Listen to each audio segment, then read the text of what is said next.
Tapos yung ating mga manok naman, ibang bibe, kinulong muna natin dahil yung kabilang lote ay aani na ng palay. Kaya lang tinitira ng ating mga alagang bibe. Kaya kinulong muna natin sila pansamantala. Pagka natapos ng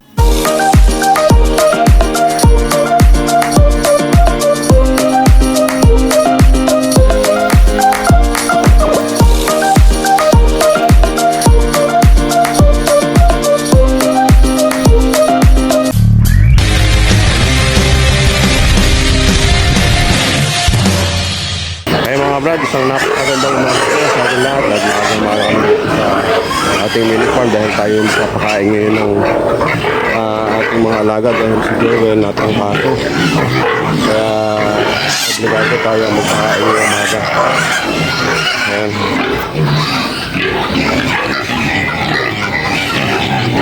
Kainin muna natin mga kabrad ang ating mga alaga.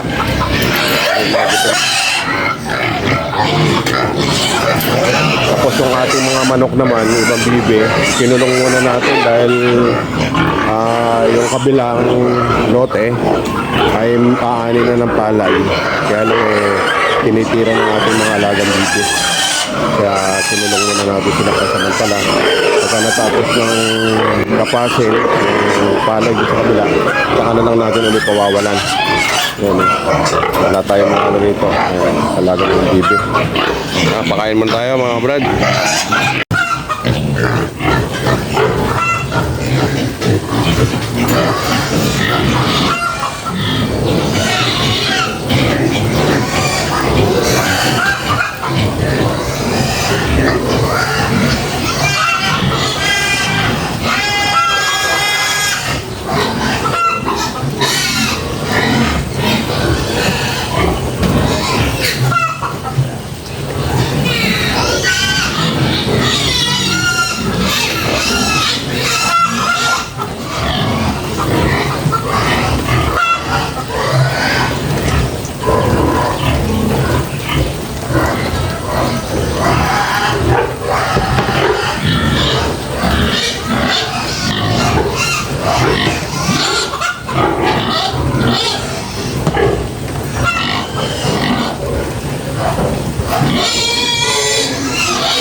Bye.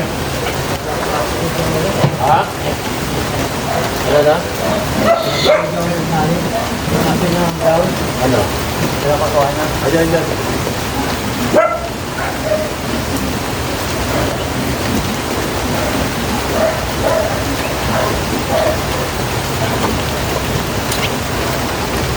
Ayan mga kabrad, isang napakagandang hapon ng uli. Ngayon may papakain tayo ng ating mga alaga ulit dahil si Joel nga natrangkaso. Kaya ngayon dumating tayo, pinagluto muna natin siya ng noodles dahil hindi siya makakain. Pinagluto muna natin siya ng noodles tapos natin pakainin yung ating mga alaga, manok tsaka baboy. Pinagluto muna tayo ng ito, makahigop si Joel ng mainit na sabaw kasi wala raw siyang gano'ng kumain at siyempre may ubo, sangkaso. Kaya pagluto muna natin ng cup noodles. Mga kabrad, napakain na natin si Joel ng noodles.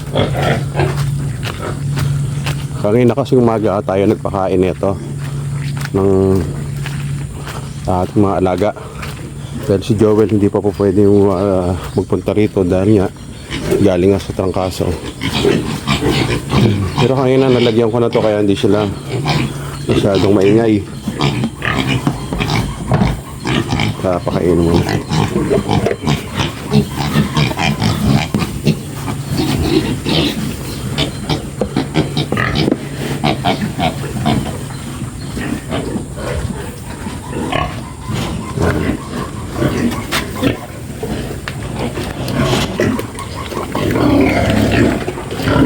Yung dalawa naman nito, nabigyan na natin kanina to. Ito na mga ibang ating inahin.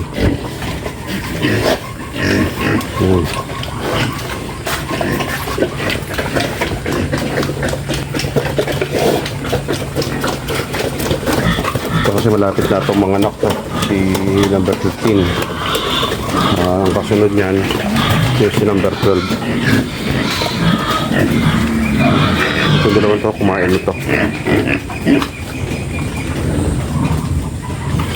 Silang mga kabradang siyempre isa sa pinaka medyo mahirap pagka yung katuwang mo dito sa ating farm ay nagkasakit. Talagang obligadong ikaw mismo ang gumalaw.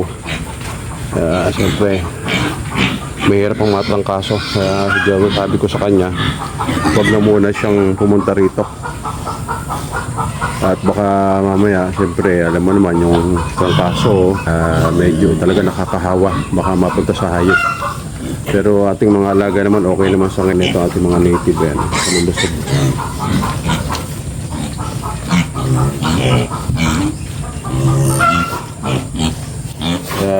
Meron na tayo mga rito, mga lechon talaga mga kabrad by December. Careful na to. Na meron na tayo at least mga 20 kilos, 15, 20, ganyan.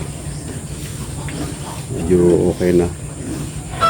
Medyo mabigat talaga ang ano ngayon dahil lahat puro pigs tayo ngayon. Dahil una wala tayong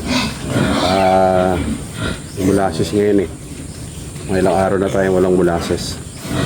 Pero okay lang. Importante sana nga si Joel ay gumaling ng maaga. Dahil siyempre mahirap din yung wala kang katuwang dito. Hindi mo naman pa pwede si Joel pumuntahin dito kahit yung gumaling na siya ng isang araw, hindi pa pwede rito dahil siyempre trangkaso yan. Kaya kailangan nating bukas ng umaga tayo ulit magpapakain sa hapon. Kaya mga kabrad, importante talaga sa atin ay yung katuwang natin talaga ay ingat din dahil siyempre pagka nagkatrangkaso napakahirap. Uso pa naman ng trangkaso ngayon mga kabrad. Kaya tayo ngayon ang nagpakain ng ating mga alaga. Bali 2 araw na tayo nagpapakain tapos bukas sabi mo kay Joel huwag muna siyang tumayo at yung baka mabinat. Ngayon kanina kasi pinakakain natin siya, parang wala siyang gana kumain kaya puro noodles lang ang gusto niya.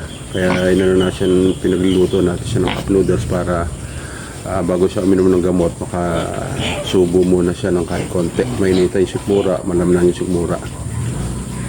Okay. So ayan mga kabrad, kanina nga, umaga, hanggang sa hapon, tayo pa rin nagpakain.